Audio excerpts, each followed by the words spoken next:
तो ये सब आज से लगभग 30 साल पहले शुरू हुआ था। चाइना के मंगोलिया बॉर्डर के पास अचानक ही मौसम बड़ा अजीब सा रुख लेने लगा। वहाँ पर अचानक ही एक ब्लैक होल जैसी चीज अपीयर हो जाती है और वो ब्लैक होल बड़ा होता जाता है और रास्ते में आने वाली हर एक चीज को तबाह करता जाता है। उसने धरती के एक बहुत ही बड़े हिस्से को तबाह कर दिया था और इस ब्लैक होल को नाम दिया गया स्पेस क्वेक। और इस इंसिडेंट में 150 मिलियन लोग मारे गए थे। और अब प्रेजेंट में मुझे मेरी छोटी बहन जगाने की कोशिश कर रही है काफी अजीब तरीकों से। मेरी छोटी बहन कोतोरी इत्सुका, मेरे ऊपर से हटो, तुम बहुत भारी हो कोतोरी। लेकिन तभी कोतोरी उछलकर कुछ इस तरह मुझ पर लात रखती है, यानी मुझे जगाती है। लेकिन मैं फिर से लेट जाता हूँ, सो वो मुझे फिर से जगाने लगती है। कोतोरी, अगर तुम मुझे 10 मिनट और नहीं सोने दोगी तो तुम्हें टी वायरस हो जाएगा, इसलिए कोतोरी जल्दी से चली जाओ। मैं इस वायरस को अपने अंदर ज्यादा देर तक काबू नहीं कर पाऊंगा। लेकिन कोतोरी मुझे छोड़कर जाने से मना कर देती है। और इसके बाद हमारा मेन कैरेक्टर कुछ इस तरह उठकर अपनी छोटी बहन को बहुत ज्यादा डरा देता है, जिससे कोतोरी डरकर भाग जाती है। वैसे मेरा नाम है शिडो इत्सुका, उम्र 16 साल। अब इसके बाद शिडो अपनी स्कूल यूनिफॉर्म पहनकर कोतोरी के पास आता है, लेकिन कोतोरी अभी भी बहुत ज्यादा डरी हुई थी। ये देखकर शिडो चुपके से जाकर कोतोरी को फिर से डरा देता है, जिससे बेचारी कोतोरी के पसीने छूट जाते हैं और वो लगभग रोने ही वाली थी। लेकिन शिडो उसे बता देता है कि मैं बिल्कुल ठीक हूँ, इसीलिए तुम्हें डरने की जरूरत नहीं है। अब इसके बाद हम देखते हैं कि शिडो खाना बनाने लगता है। टीवी पर न्यूज आ रही थी कि कुछ वक्त पहले एक और अर्थक्वेक आया है। वैसे दोस्तों, अब जो अर्थक्वेक आते हैं वो साइज में बहुत ज्यादा बड़े नहीं होते, लेकिन फिर भी उनकी वजह से काफी ज्यादा तबाही मचती है। शिडो हमें बताता है कि एक स्पेस क्वेक के अंदर जो भी चीज फंस जाती है वो उसे तबाह कर देता है। किसी को भी नहीं पता कि आखिर ये स्पेस क्वेक आते क्यों हैं। वैसे जापान में हम जिस एरिया में रहते हैं यहाँ पर सबसे ज्यादा स्पेस क्वेक आते हैं और 5 साल पहले से तो चीजें और भी ज्यादा बिगड़ने लगी हैं। स्पेस क्वेक का आना काफी ज्यादा बढ़ गया है। दोस्तों, कोतोरी यहाँ पर एक लॉलीपॉप खा रही थी, सो शिडो उसके पास जाकर कहता है कि हम ब्रेकफास्ट करने वाले हैं, इसीलिए इसे खाना बंद करो। लेकिन कोतोरी उसकी एक नहीं सुनती। सो अब इसके बाद शिडो पूछता है कि लंच में तुम क्या खाना चाहोगी। कोतोरी बताती है द डीलक्स किड्स लंच। शिडो कहता है कि वो हमारे घर के आसपास नहीं मिलता, तुम्हें कुछ और खाना पड़ेगा। लेकिन कोतोरी कहती है कि नहीं, मुझे वही खाना है, प्लीज भैया। अब बेचारा शिडो करता ही क्या। अब इसके बाद ये दोनों अपने अपने स्कूल के लिए निकल पड़ते हैं और हाँ, लंच के लिए ये दोनों इस दुकान पर आएंगे। और कोतोरी शिडो से कहती है कि आपको यहाँ पर आना ही होगा, चाहे कुछ हो जाए, चाहे दुनिया ही खत्म होने वाली क्यों ना हो, लेकिन आपको यहाँ पर आना होगा। शिडो कोतोरी के सिर को सहलाते हुए कहता है कि ठीक है, मैं अपना वादा याद रखूंगा। तभी कुछ और लड़कियों की नजर शिडो पर पड़ती है और उन्हें शिडो काफी अजीब लगता है। और अब कोतोरी वहाँ से जाते हुए कहती है कि आपको यहाँ पर आना होगा, चाहे स्पेस क्वेक ही क्यों ना आ जाए। शिडो कहता है कि ठीक है। और तभी शिडो के पास एक दूसरा लड़का आता है और इसका नाम है तोनोमाची हिरोतो। अब इन दोनों को देखकर ये लड़कियां आपस में बात करती हैं कि हिरोतो को लड़के और लड़कियां दोनों पसंद हैं, कहीं शिडो इसका। लेकिन तभी उनमें से एक लड़की ये नोटिस करती है कि उनकी ही क्लास की एक दूसरी लड़की शिडो को छुपकर देख रही थी, लेकिन फिलहाल वो इस बात को इग्नोर कर देती है। अब हमें शिडो का स्कूल दिखाया जाता है जो कि काफी ज्यादा बड़ा होता है और इसके बाद हमें पता चलता है कि हिरोतो और शिडो एक ही क्लास में हैं। ये दोनों बातें कर ही रहे थे, तभी हिरोतो को उसकी गर्लफ्रेंड का कॉल आता है। हिरोतो अपनी गर्लफ्रेंड को शिडो से भी मिलवाता है। दोस्तों, असल में ये एक गेम होता है और इसमें गेम कैरेक्टर से प्यारी प्यारी बातें करके तुम उसे अपनी गर्लफ्रेंड बनाते हो और ये एक काफी ज्यादा पॉपुलर गेम होता है। लेकिन तभी शिडो के पास वो लड़की आती है जो उसे छुपकर देख रही थी। उसकी सीट शिडो के बगल में ही होती है। शिडो हिरोतो से पूछता है कि आखिर ये लड़की कौन है। वो बताता है कि ये हमारे क्लास की सुपर जीनियस तोबीची ओरिगामी है। ये हमेशा हर एक चीज में टॉप करती है और ओरिगामी को शिडो का नाम पता होता है, लेकिन शिडो को तो पता ही नहीं होता कि ये है कौन। तो आखिर ओरिगामी को शिडो का नाम कैसे पता। लेकिन तभी रिंग बजती है और क्लास में एंट्री लेती हैं टीचर और इनका नाम है ओकामिने तमाए। तभी शिडो नोटिस करता है कि ओरिगामी उसे ही घूरे जा रही है। वो सोचता है कि आखिर ये मुझे क्यों घूर रही है, आखिर इसे मुझसे चाहिए क्या। और अगले सीन में इनके स्कूल की छुट्टी हो जाती है। हिरोतो शिडो से कहता है कि चलो साथ में घर चलते हैं, लेकिन शिडो मना कर देता है, मुझे मेरी बहन के साथ जाना है। हिरोतो कहता है कि हाँ, तुम सिर्फ अपनी बहन के साथ ही जा सकते हो, क्योंकि जितना मुझे पता है कोई दूसरी लड़की तुम्हारे साथ कभी नहीं आने वाली। बेचारे शिडो को इस बात का बुरा लगता है यार। लेकिन तभी अचानक वार्निंग सायरन बजने लगता है, क्योंकि एक स्पेस क्विक डिटेक्ट हुआ है। इसी वजह से सभी को कहा जाता है कि उन्हें शेल्टर में छुप जाना चाहिए। लेकिन तभी शिडो देखता है कि ओरिगामी वहां से उठकर चली जाती है। वैसे दोस्तों, स्पेस क्विक का सायरन बजते ही सभी जगहों को कवर कर दिया जाता है। जो लोग थे वो शेल्टर्स में छुप रहे थे। दूसरी ओर टीचर तमाए सभी बच्चों को इंस्ट्रक्शंस के बारे में बता रही थीं और इसी वजह से वो काफी ज्यादा परेशान भी हो रही थीं। दूसरी ओर शिडो कोतोरी के बारे में सोच रहा था, लेकिन जब वो उसे कॉल करने की कोशिश करता है तब कोतोरी का फोन नहीं लगता। शिडो को लगता है कि कहीं कोतोरी उसके वादे की वजह से उस रेस्टोरेंट के पास उसका इंतजार तो नहीं कर रही है। अब क्योंकि कोतोरी का फोन नहीं लगता, सो शिडो उसके फोन के जीपीएस को ट्रैक करता है और उसे पता चलता है कि कोतोरी उसी रेस्टोरेंट के पास है। शिडो को लगता है कि वो इस वक्त वहाँ पर डरी सहमी हुई बैठी होगी उसके इंतजार में, और इसी वजह से शिडो उसको लेने के लिए निकल पड़ता है। हम देखते हैं कि शिडो कोतोरी को याद करते हुए बहुत तेजी से उसी लोकेशन की ओर जा रहा था।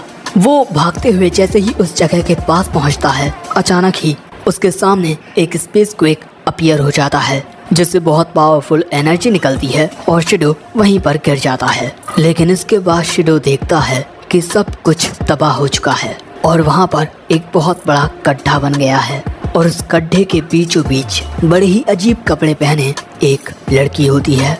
वो लड़की एक तलवार बाहर निकालती है और शिडो की ओर एक स्लैश करती है। उस हमले से शिडो के पीछे की बिल्डिंग पूरी तबाह हो जाती है और शिडो भी काफी ज्यादा घबरा जाता है। और अगले ही पल में वो लड़की शिडो के सामने आकर कहती है कि तुम भी यहाँ मुझे मारने के लिए आए हो, है ना?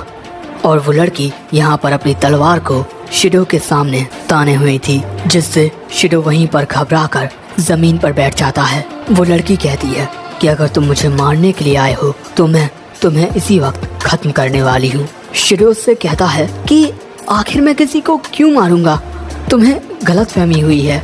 वैसे तुम कौन हो?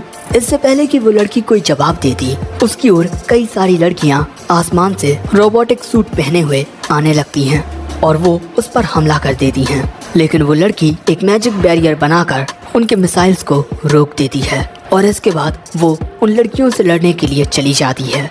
वो लड़की बहुत ही आसानी से उन सभी लड़कियों के हमले को रोक देती है। शिडो उसकी ये ताकत देखकर हैरान था। उस लड़की के इतने ज्यादा ताकतवर होने के बावजूद भी शिडो को वो लड़की उदास लग रही थी। उसकी आंखों में एक अजीब सा अकेलापन था और इसी तरह वो लड़की उन दूसरी लड़कियों से लड़ना जारी रखती है। लेकिन इसके बाद उन आर्मर्ड गर्ल्स में से एक इस लड़की के ऊपर अपनी गन तान देती है। और दोस्तों, ये लड़की तोबिची ओरिगामी थी और वो उसके ऊपर फायर कर देती है। लेकिन वो लड़की अपने हाथ से ही उसके इस हमले को रोक देती है और इसके बाद अपने हमलों से उसे दूर कर देती है। वैसे शिडो भी अब तोबिची ओरिगामी को पहचान जाता है। वो उससे पूछता है कि आखिर तुमने ये क्या पहन रखा है, लेकिन उसके कुछ जवाब देने से पहले ही उस दूसरी लड़की के हमले की वजह से ओरिगामी को दूर होना पड़ता है। और इसके बाद ओरिगामी अपनी तलवार निकालकर उस लड़की से लड़ने लगती है और इन दोनों की फाइट बहुत ही ज्यादा खतरनाक होती है। और इसके बाद इन दोनों के बीच एक काफी ज्यादा खतरनाक क्लैश होता है, जिसकी वजह से बहुत ज्यादा एनर्जी क्रिएट होती है और उस एनर्जी की वजह से किसी को भी कुछ दिखाई नहीं देता। शिडो भी बेहोश हो जाता है। लेकिन यहाँ बेहोशी की हालत में शिडो को किसी की आवाज आती है कि आखिरकार हम फिर से मिल ही गए। मैं बहुत ज़्यादा खुश हूँ। मैं फिर से कोई गलती नहीं दोहराऊंगी, बस तुम ज़रा सा इंतज़ार और कर लो। लेकिन फिर जैसे ही शिडो को होश आता है, वो देखता है कि उसके बगल में एक लड़की है। वो पूछता है कि तुम कौन हो वो बताती है कि मैं एक एनालिसिस ऑफिसर हूँ, मुरासामे रेने। शिडो पूछता है कि तुम बता सकती हो कि आखिर मैं कहाँ हूँ? वो बताती है फ्रैक्सिनस सिकवे, हम तुम्हें यहाँ बेहोशी की हालत में लाए हैं। शिडो को याद आता है कि हाँ, वो तो एक लड़ाई के बीच में फंस गया था। वैसे क्या आपने मेरी छोटी बहन कोतोरी को देखा? मैं उसे ढूंढने गया था। रेने बताती है कि वो बिल्कुल ठीक है। मैं जानती हूँ कि तुम कई सारे सवालों के जवाब जानना चाहते हो, लेकिन उनके जवाब तुम्हें कमांडर से मिलेंगे। अब इसके बाद रेने शिडो को एक आदमी के पास लेकर जाती है और ये वाइस कमांडर कानाजुकी क्योहेई होता है और वो रही कमांडर। और दोस्तों, कमांडर और कोई नहीं बल्कि शिडो की छोटी बहन कोतोरी थी। इसके बाद हमें एक दूसरी जगह दिखाई जाती है जहाँ पर हम उन लड़कियों को देखते हैं जो उस लड़की से लड़ने के लिए गई थी। वहीं कोतोरी अब शिडो को बताती है कि इन्हें स्पिरिट्स कहते हैं। शिडो कहता है 1 मिनट। कोतोरी कहती है कि क्या हुआ? मैं कमांडर खुद तुम्हें हर एक चीज बता रही है, तुम्हें तो खुश होना चाहिए। शिडो कहता है कि तुम सच में कोतोरी हो ना?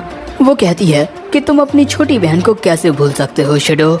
शिडो कहता है कि तुम यहाँ पर क्या कर रही हो और आखिर हम लोग हैं कहाँ? कोतोरी कहती है कि हम तुम्हें सब कुछ बाद में समझा देंगे, लेकिन सबसे पहले तुम ये जान लो कि वो लड़की एक स्पिरिट थी। वो ऐसी बीइंग्स होती हैं जो हमारी दुनिया में एग्जिस्ट नहीं करती, और जब भी वो हमारी दुनिया में आती हैं तब तबाही मचती है। यानी कि जब भी ये स्पिरिट्स धरती पर आती हैं तो इनके आने से स्पेस क्वेक क्रिएट होते हैं, और ये होती हैं AST। ये जापान ग्राउंड की सेल्फ डिफेंस फोर्स हैं, एंटी स्पिरिट टीम। और जब भी एक स्पिरिट अपीयर होती है तो उससे निपटने का काम इनका होता है, यानी कि ये उन्हें मारती हैं। और दोस्तों, इसी वजह से उस स्पिरिट ने शिडो से कहा था कि तुम भी यहाँ मुझे मारने आए हो, है ना? आगे कोतोरी बताती है कि AST के अलावा भी एक दूसरे तरीके से इन स्पिरिट्स को संभाला जा सकता है, लेकिन इसमें हमें तुम्हारी जरूरत होगी। तुम्हारी ट्रेनिंग कल से शुरू होगी। इस वक्त तुम अपने स्कूल वापस चले जाओ।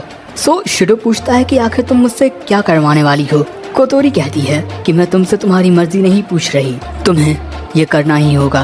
और वैसे तुम ऐसे हालातों में भी बाहर क्या कर रहे थे? शिडो बताता है कि मैं तुम्हें ढूंढ रहा था। तुम्ही ने कहा था ना कि भले से ही एक स्पेस क्वेक क्यों ना आ जाए, मैं तुमसे उस रेस्टोरेंट के पास आकर मिलूं।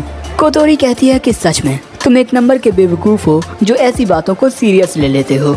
शिडो कहता है कि तुम्हारे फोन का GPS उसी रेस्टोरेंट के पास आ रहा था। कोतोरी कहती है कि अरे हाँ, वो इसी वजह से क्योंकि अभी हम उस रेस्टोरेंट के ऊपर हैं। और इसके बाद हमें पता चलता है कि ये सभी आसमान में 15,000 मीटर की ऊंचाई पर होते हैं, एक इनविजिबल एयरशिप में। और ये बातें शिडो को हैरान कर देती हैं।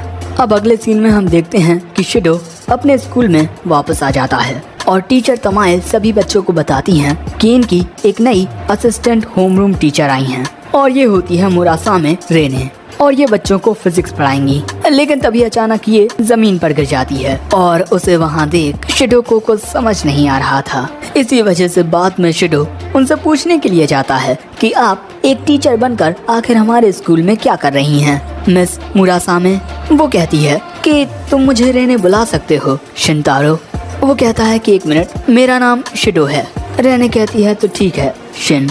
शिडो कहता है कि आखिर तुम सही से मेरा नाम क्यों नहीं ले रही और तुम यहाँ पर क्या कर रही हो?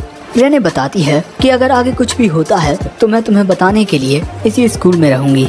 इसके बाद शिडो पूछता है कि वैसे तुम यहाँ क्या कर रही हो, तुम्हें स्कूल नहीं जाना? कोतोरी बताती है कि वो सब कुछ पहले से ही अरेंज कर चुकी है। अब शिडो पूछता है कि आखिर तुम मुझसे क्या करवाने वाली हो, बताओ। कोतोरी कहती है कि तुम जल्द ही समझ जाओगे। अब इसके बाद कोतोरी शिडो को एक डेटिंग सिम दिखाती है, fall in love my little Shido, जिसे देखकर शिडो का एक्सप्रेशन कुछ ये होता है। दोस्तों, इस गेम के अंदर अलग अलग लड़कियां होती हैं जिनके बारे में सही फैसले लेकर शिडो को उनसे खुद को प्यार करवाना है, और ऐसा शिडो को असल जिंदगी में स्पिरिट्स के साथ भी करना है, क्योंकि स्पिरिट्स के साथ लड़ना और उन्हें हरा पाना लगभग नामुमकिन है। इसी वजह से प्यार ही वो रास्ता है जिसके जरिए उन्हें हराया जा सकता है, और इसी वजह से स्पिरिट्स को खुद से प्यार करवाने के लिए शिडो को उन्हें डेट पर ले जाना होगा और उनसे उस डेट में प्यार से बात करनी होगी। और यही है शिडो की ट्रेनिंग। अब अगले सीन में हम शिडो को ओरिगामी के साथ देखते हैं। वो उससे कहती है कि कल तुमने मुझे उस स्पिरिट के साथ लड़ते हुए देखा होगा, है ना? इस बारे में किसी को मत बताना, और जो भी तुमने कल देखा है उसे भूल जाओ। वो लड़की एक स्पिरिट थी जिसे हर एक कीमत पर मुझे हराना है। शिडो पूछता है कि क्या स्पिरिट्स बुरी होती हैं? ओरिगामी बताती है कि एक स्पिरिट की वजह से उसने 5 साल पहले अपने परिवार को खो दिया था। तभी दोस्तों सीन कट होता है और अगले सीन में हम देखते हैं कि शिडो वही डेटिंग सिम वाला गेम खेलकर अपनी ट्रेनिंग कर रहा था, जहां पर वो गेम कैरेक्टर उसकी बहन होती है। वो कहती है कि मैं आपसे प्यार करने लगी हूँ, तो क्या आप मुझे अपनी छोटी बहन की तरह ना देखकर एक लड़की की तरह देखना शुरू कर सकते हैं? और अब शिडो को 3 चॉइस मिलती हैं। हाँ बिल्कुल, माफ करना मैं नहीं कर सकता, मैं कर सकता हूँ लेकिन मुझे तुम में इंटरेस्ट नहीं है। शिडो चुनता है हाँ बिल्कुल, जिससे उसकी वो गेम कैरेक्टर वाली बहन खुश हो जाती है और शिडो के लिए उसका प्यार और भी ज्यादा बढ़ जाता है और इसी तरह शिडो गेम को पार कर लेता है। अब इसके अगले सीन में शिडो के पास रहने आती है। वो शिडो को पकड़ लेती है। शिडो को लगता है कि वो उसे किस करने वाली है, लेकिन असल में तो रहने ने शिडो के कान में एक इनविजिबल ईयरफोन लगा दिया था, क्योंकि यहाँ पर अब शिडो की ट्रेनिंग का स्टेज 2 शुरू होने वाला है, प्रैक्टिस। और सबसे पहले शिडो को अपनी ट्रेनिंग का इस्तेमाल करना है मिस तमाए पर, लेकिन शिडो यहाँ पर बहुत ज्यादा हिचकिचा रहा था। सो कोटोरी कहती है कि जल्दी से उससे बात करो।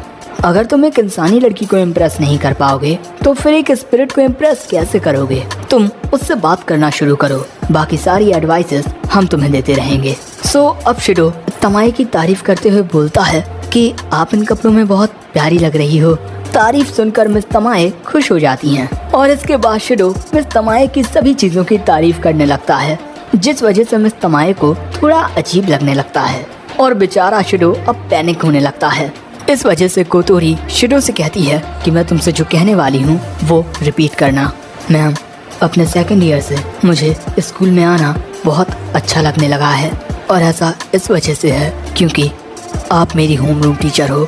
तमाए कहती है कि आखिर तुम ये कैसी बातें कर रहे हो, मैं तुम्हारी टीचर हूँ। शिडो कहता है लेकिन मैम, मैं आपसे प्यार करता हूँ और आपसे शादी करना चाहता हूँ। और जैसे ही मिस तमाए शिडो की ये बात सुनती हैं, वो शिडो के हाथ पकड़ लेती हैं और कहती हैं कि मैं जल्द ही 30 साल की होने वाली हूँ, क्या तुम अब भी मुझसे शादी करना चाहोगे? अगर तुम मुझसे शादी करना चाहते हो तो तुम्हें मेरे पेरेंट्स से बात करनी होगी। अब मिस तमाए ऐसी हरकत इसी वजह से कर रही हैं क्योंकि वो 29 साल की हैं और अब तक बिल्कुल सिंगल हैं। इसी वजह से वो शिडो के प्रपोजल के लिए तुरंत तैयार हो गयी।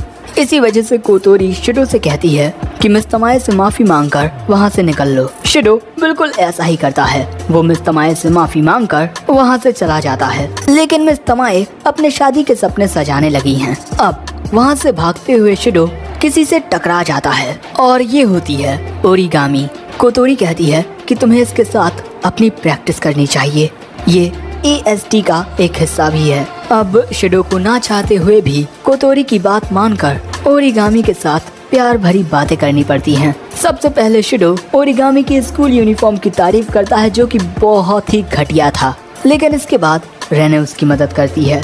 मैं तुम्हें काफी लंबे वक्त से जानता हूँ तो बेची, और ना जाने क्यों मेरी नजरें हमेशा सिर्फ तुम पर रहती हैं। वैसे तुम्हारी जो एक्सरसाइज की यूनिफॉर्म है, मैं उसे स्कूल के बाद अक्सर सूंघता हूँ।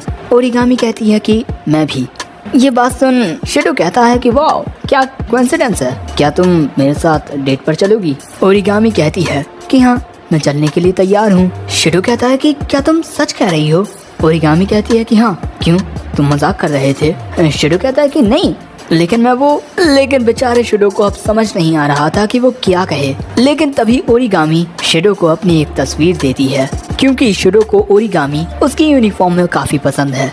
अब इससे पहले कि शिडो कुछ कहता, अचानक ही सायरन बजने लगता है। स्पेस क्वेक डिटेक्ट हुआ है। ये सायरन सुनते ही ओरिगामी वहाँ से चली जाती है उस स्पिरिट को खत्म करने के लिए। शिडो कोतोरी से पूछता है कि क्या ये फिर से वही स्पिरिट है? वो बताती है कि हाँ, और वो जल्द ही अपीयर होने वाली है। दूसरी ओर एंटी स्पिरिट टीम भी बिल्कुल तैयार हो जाती है। जितने भी लोग थे वो शेल्टर्स में चले जाते हैं। ओरिगामी भी अपना सूट पहनने के लिए आ जाती है और इसके बाद अचानक ही आसमान में वो स्पेस क्वेक अपीयर हो जाता है। उसके अपीयर होने की वजह से जो वो जगह थी वो पूरी तरह से तहस महस हो जाती है। AST उस स्पिरिट पर हमला करने के लिए बिल्कुल तैयार थी, लेकिन वो इस वक्त उस पर हमला इसी वजह से नहीं कर सकते क्योंकि वो स्पिरिट एक स्कूल के अंदर थी और ANT ऐसी छोटी जगहों पर लड़ाई नहीं कर सकते हैं। और शिडो उस स्कूल के पास पहुंच चुका था। कोतोरी कहती है कि अब वक्त आ गया है कि तुम अपनी ट्रेनिंग का इस्तेमाल करो, ऐसा करके ही तुम इस स्पिरिट को बचा पाओगे। शिडो कहता है कि हाँ, मैं उसका वो उदास चेहरा फिर से नहीं देखना चाहता। और अब शिडो बिल्कुल तैयार हो जाता है उस स्पिरिट के साथ बात करने के लिए, ताकि वो उसे डेट पर ले जा सके और उसे खुद से प्यार करवा सके। और इसमें उसकी मदद करेंगे फ्रैक्सिनस सपोर्ट टीम। इनकी 5 शादी और 5 डाइवोर्स हुए हैं। ये हैं master of love, bad marriage, Kawagoe. दूसरा आदमी ये बॉस मिकीमोटो। उसके बाद ये लड़की द नेल नॉकर शिजाकी। और इसके बाद ये आदमी जिसकी 100 बीवियां हैं, द डायमेंशन ब्रेकर नाकासुकावा। और आखिर में ये लड़की डीप लव मिनोवा। और ये सभी शिडो को एडवाइस देंगे। वैसे अब शिडो पहुंच जाता है उस क्लास में जहां पर वो स्पिरिट थी, लेकिन जैसे ही वो स्पिरिट शिडो को देखती है वो उस पर हमला कर देती है। सो शिडो उससे कहता है कि मैं तुम्हारा दुश्मन नहीं हूँ। वो स्पिरिट पूछती है तो फिर तुम कौन हो, लेकिन इस वक्त शिडो कोई जवाब नहीं देता। इनके डाटा के अकॉर्डिंग शिडो को अब कुछ चॉइसेस मिलती हैं। पहली, मैं शिडो हूँ, तुम्हें बचाने के लिए आया हूँ। दूसरी, मैं तो बस यहीं से गुजर रहा था, प्लीज मुझे माफ कर दो। तीसरी, दूसरों से उनका नाम पूछने से पहले अपना नाम बताया करो। अब इसके बाद जो वो एक्सपर्ट्स होते हैं वो अपने एक्सपीरियंस के अकॉर्डिंग चुनते हैं कि कौन सा सेंटेंस बोलना सही रहेगा। ज्यादा वोट्स मिलते हैं तीसरे ऑप्शन को। ऑप्शन 3 सभी को लॉजिकल लगता है। सो अब शिडो कहता है कि दूसरों से उनका नाम पूछने से पहले तुम्हें अपने बारे में बताना चाहिए, जिसके बाद शिडो पर हमला हो जाता है। और इसके बाद वो स्पिरिट फिर से शिडो पर हमला करने के लिए तैयार होती है। सो अब शिडो बताता है कि मेरा नाम इत्सुका शिडो है और मैं एक स्टूडेंट हूँ और मैं तुम्हें नुकसान पहुँचाने के लिए नहीं आया हूँ। शिडो को देखकर उस स्पिरिट को याद आता है कि ये तो वही लड़का है जिससे मैं पहले मिल चुकी हूँ। तुमने कहा था कि तुम्हारा मुझे मारने का कोई इरादा नहीं है, तुमने झूठ कहा था, है ना? शिडो कहता है कि वो झूठ नहीं था, हर एक इंसान तुम्हें नहीं मारना चाहता। ये बात सुन वो स्पिरिट कहती है कि अगर तुम मुझे मारना नहीं चाहते तो फिर यहाँ पर क्यों आए हो? फिर से शिडो के पास 3 ऑप्शन आते हैं। ऑप्शन 1 चुनकर शिडो कहता है कि तुमसे मिलने के लिए। वो पूछती है कि आखिर किस लिए? फिर से शिडो के पास ऑप्शन आते हैं और सलाह के अनुसार शिडो कहता है कि मैं तुमसे प्यार करने के लिए आया हूँ। लेकिन उस स्पिरिट को शिडो की बात पर यकीन नहीं होता, इसीलिए अब शिडो कहता है कि मैं तुमसे बात करने के लिए आया हूँ और भले से ही तुम मुझसे बात ना करो, लेकिन मैं तुमसे कहना चाहता हूँ कि कोई तुम्हें अपनाए या ना अपनाए, लेकिन मैं तुम्हें अपनाऊंगा। ये बात सुन वो स्पिरिट पूछती है कि क्या तुम सच में मुझे अपनाओगे? क्या तुम वादा करते हो? शिडो कहता है कि हाँ, मैं वादा करता हूँ। वैसे इन बातों से उस स्पिरिट का दिल पिघल जाता है और वो कहती है कि तुम पहले इंसान हो जिसने मुझसे बात करने की कोशिश की है। मैं तुम्हारा इस्तेमाल इस दुनिया के बारे में जानने में कर सकती हूँ। सो अब शिडो पूछता है कि वैसे तुम्हारा नाम क्या है? वो बताती है कि उसका कोई नाम नहीं है। क्या तुम मुझे एक नाम दे सकते हो? शिडो अब क्योंकि इन लोगों के पास ज़्यादा डाटा नहीं होता, इसीलिए ये अपने डेटिंग गेम के जरिए नॉर्मल लोगों से ओपिनियन मांगते हैं। लोग कई सारे नाम सजेस्ट करते हैं और तोमे नाम सबको पसंद आता है सिवाय उस स्पिरिट के। उसे ये नाम अच्छा नहीं लगता और वो शिडो पर एक हमला कर देती है, जिसके बाद शिडो फिर से सोचने लगता है कि इसे कौन सा नाम पसंद आएगा, इसके लिए एक अच्छा सा नाम। और तभी शिडो कहता है तोका, और वो नाम उस स्पिरिट को तोमे से तो अच्छा ही लगता है। और इसके बाद शिडो तोका को नाम लिखकर दिखाता है। वैसे तोका को अपना ये नाम बहुत पसंद आता है। शिडो ने उसे तोका नाम इसीलिए दिया है क्योंकि वो उससे अप्रैल की 10 तारीख को मिला है। लेकिन तभी अचानक इन पर हमला हो जाता है और ये हमला किया था AST ने। लेकिन तोका और शिडो पर उनके इस हमले का कोई असर नहीं होता। तोका कहती है कि शिडो तुम्हें मुझसे दूर हो जाना चाहिए, वरना ये लोग तुम्हें भी नुकसान पहुंचा सकते हैं।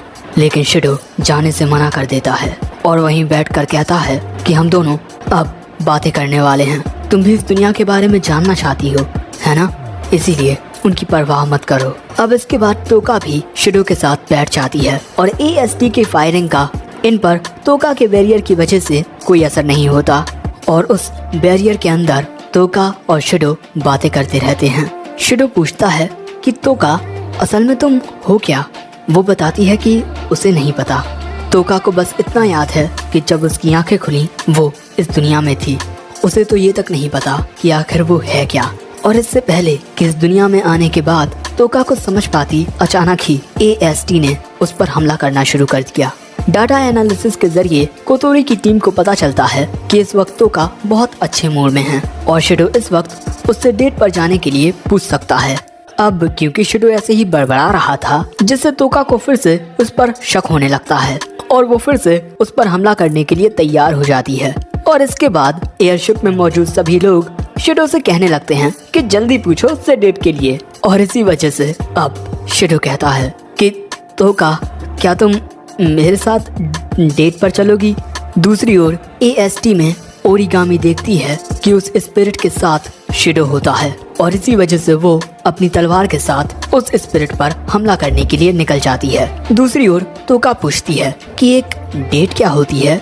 अब इससे पहले कि शिडो उसे कुछ बताता, ओरिगामी तोका पर हमला कर देती है और उसके इस हमले से तोका का बैरियर टूट जाता है। ओरिगामी को लग रहा था कि तोका शिडो को हॉस्टेज बनाए हुए थी और तभी तोका अपनी पावर का यूज करके सैंडलफोन को समन कर लेती है। ये तोका के एंजल का नाम होता है और तभी कोतोरी शिडो से वहाँ से निकलने को कहती है, क्योंकि यहाँ पर तोका भी अपनी तलवार निकाल चुकी थी और तोका की तलवार के एक ही वार से वहाँ पर काफी बड़ा धमाका होता है।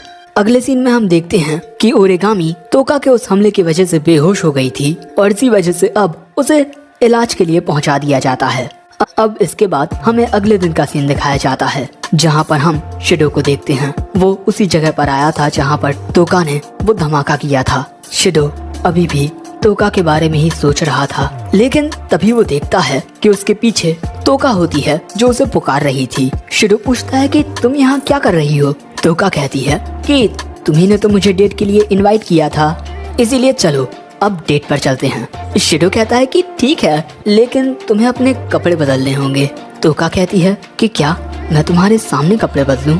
शिडो कहता है कि नहीं, तुम ऐसे कपड़े क्यों नहीं पहन लेती?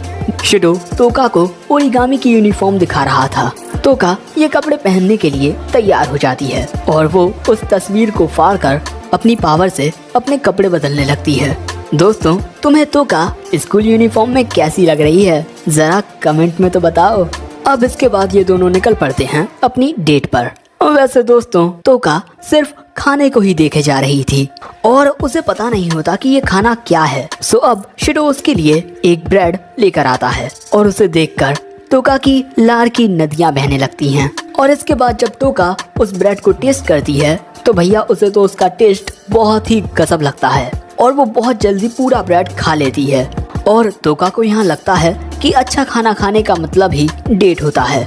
शिडो उससे कहता है कि नहीं, ऐसा नहीं है। अब तोका सोचने लगती है कि आखिर एक डेट होती क्या है, लेकिन तभी उसे फिर से खाने की खुशबू आती है और इसके बाद वो उस खाने को खाने लगती है। लेकिन इसके बाद तोका को लोगों की भीड़ नजर आती है और उसे लगता है कि ये लोग उस पर हमला करने वाले हैं। इसी वजह से तोका उन पर पहले हमला करने वाली थी। वो तो वक्त रहते शिडो उसे रोक देता है और कहता है कि यहाँ पर कोई भी तुम्हें नहीं मारने वाला। और तभी तोका देखती है कि एक छोटा सा बच्चा कचरे को कचरे के डिब्बे में डाल देता है और इस वजह से उस बच्चे की माँ उसका सिर सहलाती हैं। ये देखकर तोका अपने खाने के कचरे को कचरे के डिब्बे में डालकर शिडो के पास आकर कुछ इस तरह खड़ी हो जाती है। शिडो समझ जाता है कि इसे क्या चाहिए, सो वो अब तोका का सिर सहलाने लगता है। अब इसके बाद तोका और भी ज्यादा स्वादिष्ट खाना खाने के लिए चली जाती है और शिडो भी उसके पीछे चला जाता है। वैसे दोस्तों, यहाँ पर ओरिगामी शिडो पर नजर रखे हुए थी और उसे ये बात पता होती है कि तोका एक स्पिरिट है, लेकिन उसे ये बात समझ नहीं आती कि तोका के यहाँ पर होने के बावजूद भी यहाँ पर कोई स्पेस क्वेक क्रिएट क्यों नहीं हुआ। इसी वजह से वो अपनी टीम से एक ऑब्जर्वेशन डिवाइस मंगवा लेती है। वहीं दूसरी ओर तोका आइसक्रीम खा रही थी। अब शिडो से पूछता है कल जो हुआ उसके बारे में।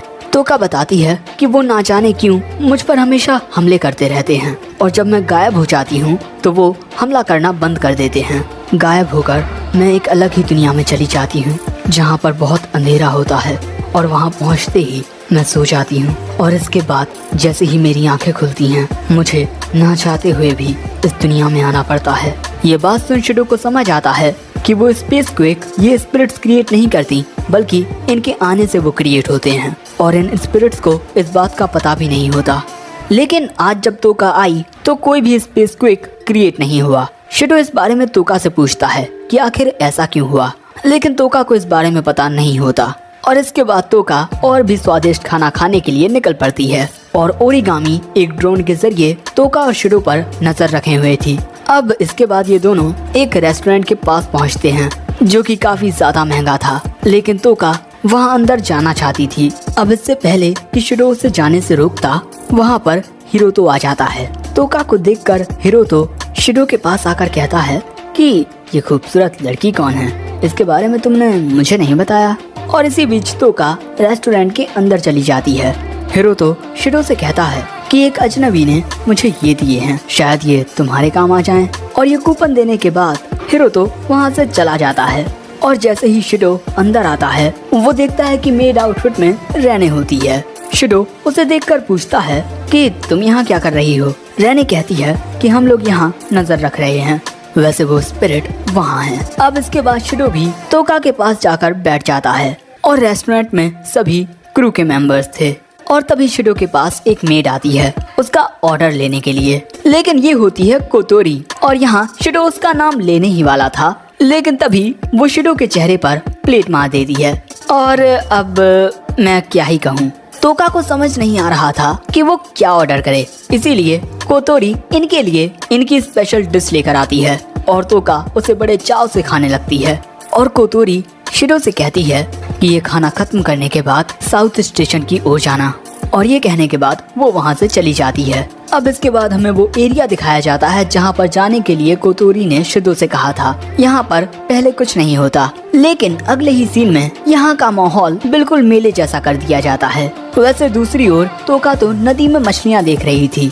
अब इसके बाद जब शिडो और तोका आगे आते हैं तब इनका सुस्वागतम होता है, क्योंकि ये दोनों इनके 1,00,000वें विजिटर्स होते हैं। इसी वजह से इन्हें एक स्पेशल ऑफर मिलता है जिसके तहत ये कुछ भी खा सकते हैं, सब कुछ फ्री। और ये बात सुन तोका खुश होती है और बस खाने के लिए निकल पड़ती है। वैसे सब कुछ इनके प्लान के अकॉर्डिंग चल रहा था।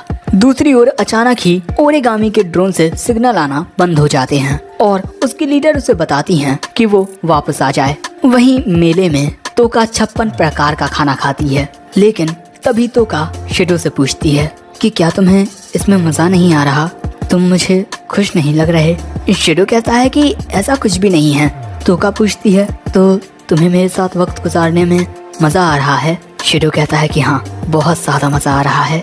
ये बात सुन तोका शिडो का हाथ थाम कर कहती है कि चलो पेट भर के खाना खाते हैं, आखिर ये हमारी डेट है। अब इसके बाद ये दोनों एक स्पिन करते हैं जिसमें ये जीत जाते हैं और इन्हें ड्रीम पार्क में जाने की एक एंट्रेंस टिकट मिलती है। और इसके बाद ये वर्कर्स शिडो और तोका को ड्रीम पार्क की ओर ले जाने लगते हैं। लेकिन भाई ये ड्रीम पार्क बड़ा अजीब होता है, तुम्हें शायद से समझ ना आए, लेकिन असल में ये ओयो है। तोका शिडो से पूछती है कि हम यहाँ अंदर जाकर क्या करेंगे, जिससे शिडो बेचारा पैनिक होने लगता है। वो तोका से कहता है कि हमें अंदर नहीं जाना चाहिए, लेकिन तोका कहती है कि शायद से हमें असली डेट का मजा तो अंदर ही आएगा। लेकिन शिडो उसे वहाँ से खींचकर ले जाता है। वहीं ओरिगामी अभी भी इन दोनों पर नजर रखे हुए हैं और वो अपनी लीडर की बात ना मानकर अपना कॉम्बैट डिवाइस मंगवा लेती है। और अगले ही पल में हम देखते हैं कि ओरिगामी अपना सूट पहन चुकी है। वहीं क्रू वाले कहते हैं कि आखिर शिडो उसे वहाँ अंदर लेकर क्यों नहीं गया, जिस पर कोतोरी कहती है क्योंकि शिडो हर एक काम स्टेप बाय स्टेप करता है। लेकिन तभी अचानक ये देखते हैं कि बारिश होने लगी है और बारिश की वजह से शिडो और तोका को एक स्टोर में आना पड़ता है।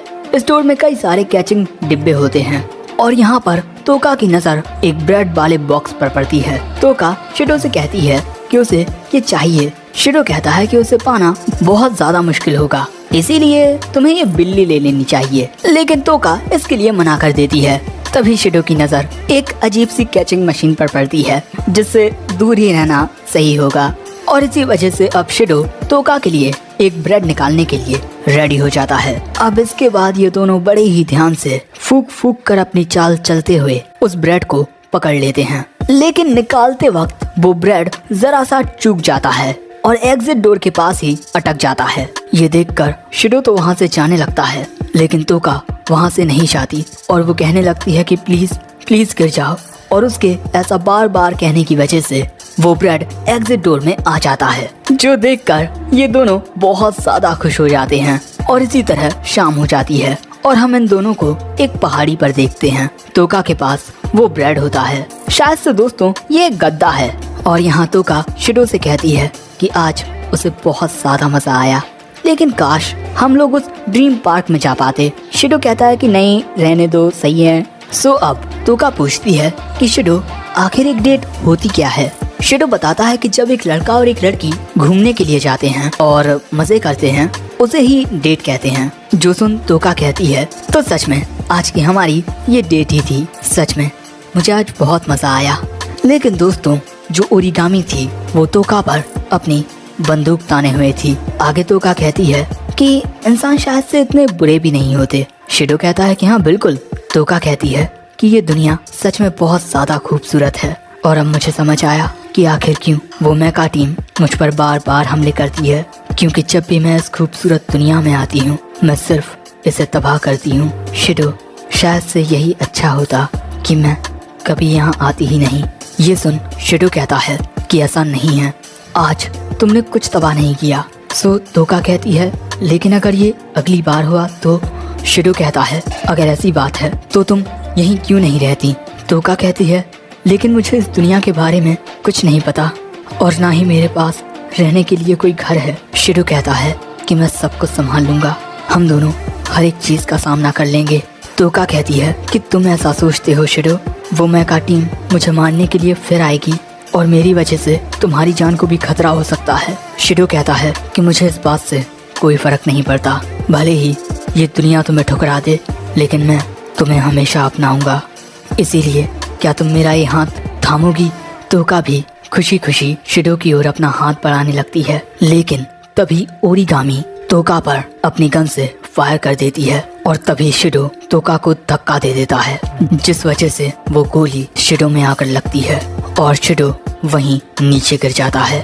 और ये देखकर ओरिगामी सदमे में चली जाती है और तोका शिडो की लाश के पास आती है। उसका बहुत सारा खून बह चुका था। तोका यहाँ कहती है मैंने सोचा था कि अगर तुम मेरे साथ होगे तो मैं हर एक परेशानी का सामना आसानी से कर लूंगी, लेकिन अब तुम भी मुझे छोड़कर जा चुके हो। ये दुनिया मुझे अपनाने से इनकार कर रही है। और इसके बाद तोका अपनी पावर्स को सम्मन करती है और हम तोका को फिर से उसके आर्मर में देखते हैं। और इसके बाद तोका जमीन में एक लात मारकर अपनी एंजल सैंडलफोन को सम्मन करती है और उसमें से अपनी तलवार बाहर निकालती है और इसके बाद उस पत्थर को तोड़ देती है जिसमें उसकी तलवार थी। वो पत्थर टूटने के बाद तोका की तलवार के साथ ही फ्यूज हो जाता है और इसके बाद तोका अपनी इस तलवार से उस ओर हमला करती है जिस ओर से बुलेट आई थी और एक ही हमले में वो पहाड़ का एक बहुत बड़ा हिस्सा चकनाचूर कर देती है। ये देख AST टीम की लीडर ओरिगामी से वहाँ से भागने को कहती है, लेकिन तब तक तोका ओरिगामी के सामने आ चुकी थी और वो बहुत ज्यादा गुस्से में थी। वो कहती है कि तुमने मेरे प्यार शिडो को मारा है और इसी वजह से ओरिगामी भी सदमे में थी कि उसने शिडो को मार दिया है। अब तोका के गुस्से में आने की वजह से एयरशिप में भी वार्निंग के सायरन बजने लगते हैं, लेकिन यहाँ पर कोतोरी को किसी बात की कोई चिंता नहीं होती क्योंकि तोका शहर से तो काफी दूर होती है जिससे शहर को कोई नुकसान नहीं होगा। और वहीं अगर बात शिडो की जाए तो उसे इस बात पर यकीन होता है कि शिडो इतनी आसानी से नहीं मरने वाला। और वहीं हम शिडो को देखते हैं जिसका घाव खुद ब खुद ही हील हो रहा था। उसका घाव पूरी तरीके से हील होने के बाद उसे होश आ जाता है और शिडो को सही सलामत देखकर पूरा क्रू हैरान हो जाता है। और यहाँ कोतोरी कहती है कि जल्दी से शिडो को तोका के पास भेजो क्योंकि सिर्फ वही उसे रोक सकता है।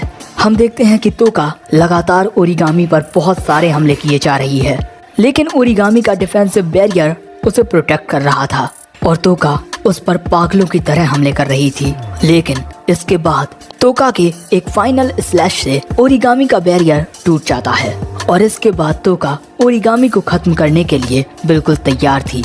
लेकिन तभी उसे कुछ आवाज आती है। वो आसमान में देखती है कि शिडो उसी की ओर आसमान में नीचे गिरते हुए आ रहा है। ये देख तोका उसे पकड़ने के लिए चली जाती है और वो उसे सही से पकड़ लेती है और शिडो को जिंदा देखकर तोका बहुत ज्यादा खुश हो जाती है। उसकी आंखों से आंसू निकलने लगते हैं। लेकिन तभी शिडो देखता है कि तोका का हथियार फुल्ली चार्ज होता है। तोका बताती है कि उसे इस हथियार की एनर्जी जल्दी कहीं निकालनी होगी, वरना इससे पूरा शहर तबाह हो जाएगा।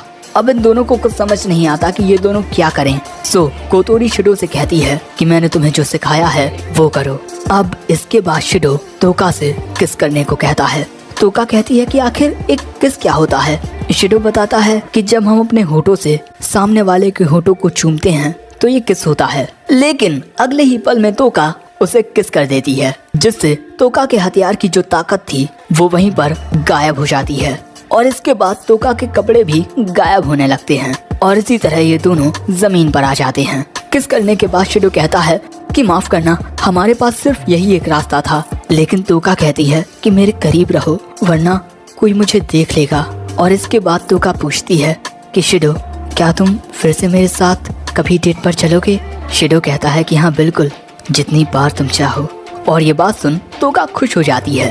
वैसे दोस्तों मैं तुम्हें बता दूं कि शिडो ने तोका को किस करके उसकी पावर्स को सील कर दिया है, जिससे अब तोका अपनी ताकतों का इस्तेमाल नहीं कर पाएगी। अब वो एक normal and in the end sayonara.